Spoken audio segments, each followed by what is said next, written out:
امریکہ اور اسرائیل کے ایران پر شدید حملے جاری ہیں۔ رات سے اب تک جارحیت میں 20 سے زائد شہری شہید ہو گئے۔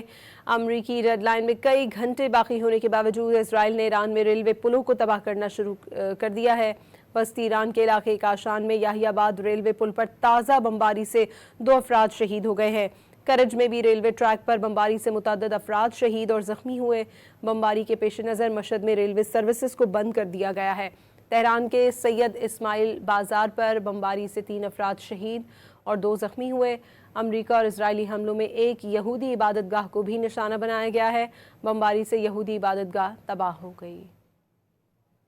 امریکہ اور اسرائیل کے ایران پر شدید حملے جاری ہیں۔ رات سے اب تک جارحیت میں 20 سے زائد شہری شہید ہو گئے۔ امریکی ریڈ لائن میں کئی گھنٹے باقی ہونے کے باوجود اسرائیل نے ایران میں ریلوے پلوں کو تباہ کرنا شروع کر دیا ہے۔ وسطی ایران کے علاقے کاشان میں یاہی آباد ریلوے پل پر تازہ بمباری سے 2 افراد شہید ہو گئے ہیں۔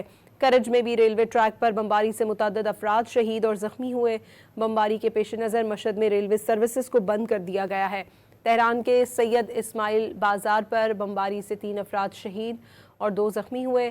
امریکہ اور اسرائیلی حملوں میں ایک یہودی عبادت گاہ کو بھی نشانہ بنایا گیا ہے۔ بمباری سے یہودی عبادت گاہ تباہ ہو گئی۔